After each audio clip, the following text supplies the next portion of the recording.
السلام عليكم ورحمه الله تعالى وبركاته. مرحبا بكم في قناه معسيان. اليوم ان شاء الله غنشارك معكم الكيكه المفضله ديالي اللي كتجي اكثر من رائعه، وكتجي كي كتشوفوا كيك على شكل طبقات، يعني بالكراميل وبالشوكولات. كتجي غزاله البنات، وما يمكنش اللي يذوقها عندكم ما يطلب لكمش المقادير.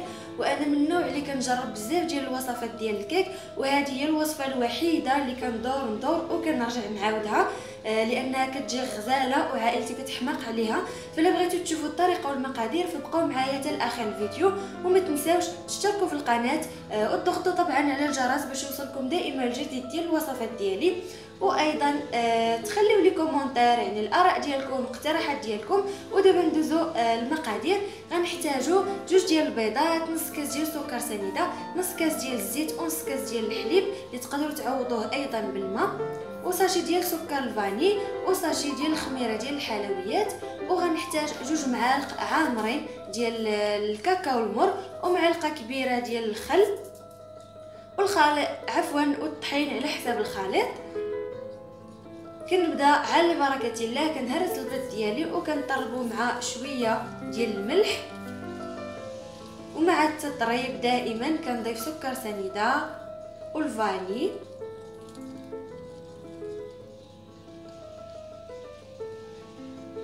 وكنضيف نصف كاس ديال الزيت،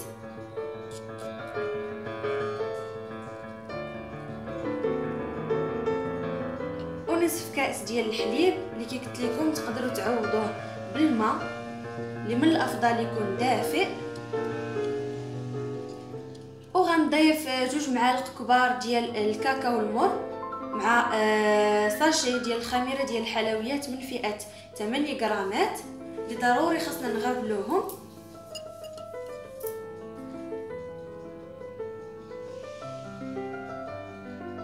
وكنخلط جميع المكونات، يعني المراحل كلها واضحه في الفيديو.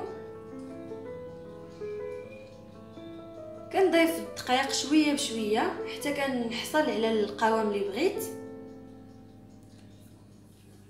وهاد الكيكه البنات كيجي رائع، يعني انا سبق لي وشاركته معكم في كيكه كيكي اللي غنخلي لكم الرابط ديالها في صندوق الوصف. كتجي حتى هي رائعه.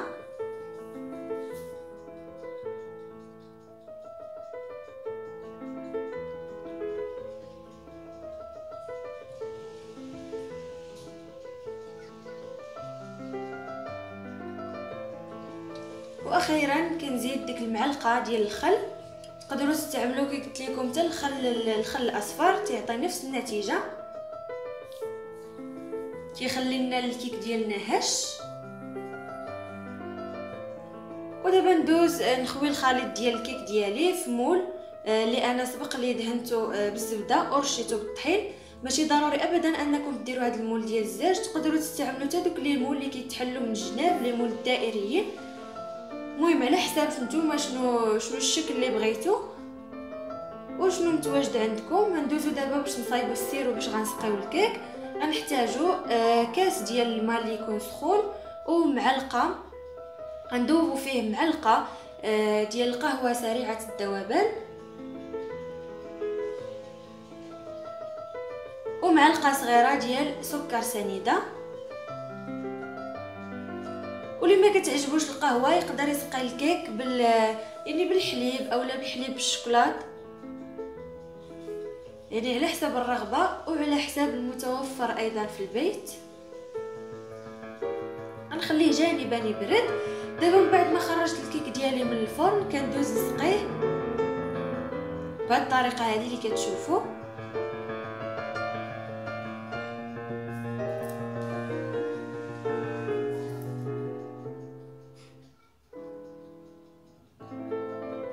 وكنخليه جانبا يبرد.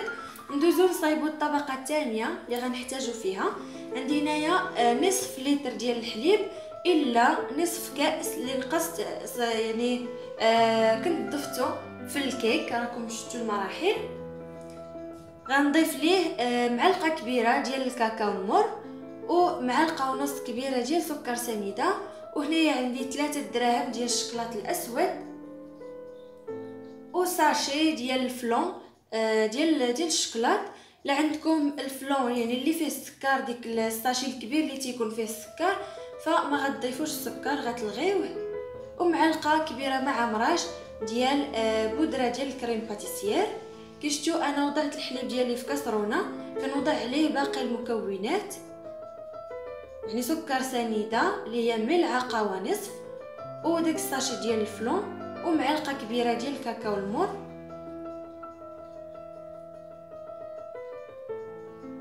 وغنضيف ايضا معلقه مع مراش ديال البودره ديال الكريم باتيسير. انتبهوا مزيان البنات لهاد القضيه هذه، فديروا معلقه مع مراش باش ما يجيكمش الخليط ديالكم معاقد بزاف، لانني انا غاردي بهاد الكريم باتيسير تعطيني داك الملمس الكريمي للكريمه ديالي. واصلا يعني الفلون غادي يجمدها. فالدور ديال الكريم باتيسير هو انك ملي تكوني كتاكلي كتحسي هكا داك الملمس كريمي، ماشي بحال كتاكلي الفلون. كنتمنى ان الفكره تكون واضحه. فالبنات ما تجتهدوش وتضيفوا يعني اكثر من القياس، ديروا مثلا 2 معالق اولا 3 المعالق، فمعلقه واحده كافيه.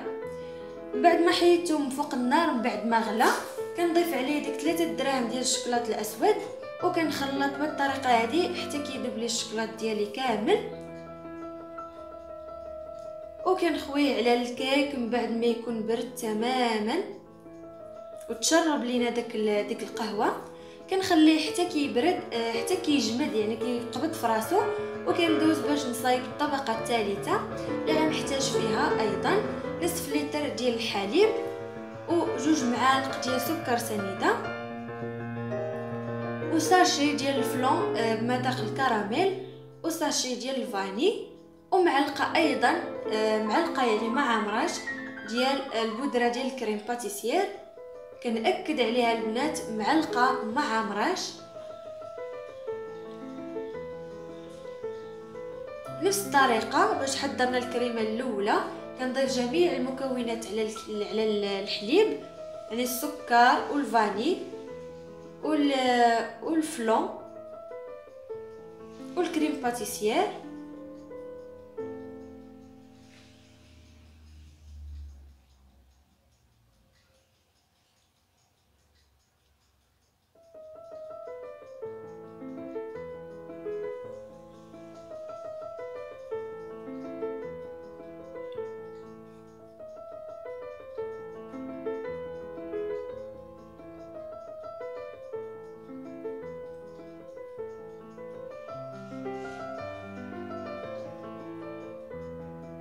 هانتوما معلقه مع مراش. كنعاود ناكد لاني سبق لي وجربتها وكنت درت 2 ديال المعالق، جاتني نهائيا ما زويناش.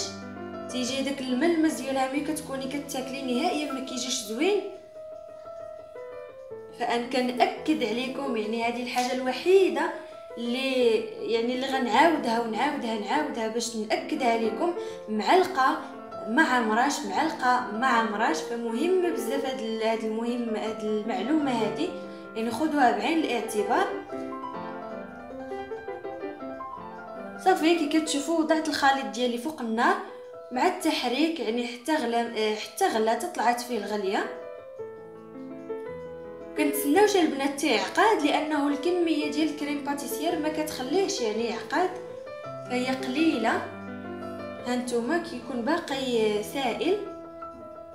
صافي كنوضع على الطبقه ديال الشوكولاط بهذه الطريقه هذه بشويه باش ما نقلعش الطبقه اللي لتحت، وكنخليه حتى كيبرد تماما. وندوزو دابا للتزيين اللي دائما هو اختياري. تقدروا تخليوها غير هكا كتجي زوينه كتحمق، مي انا فكرت فضلت انني نزينها بهاد الديسير هذا ديال الشوكولاط اللي غير بوحدو لذيذ رائع.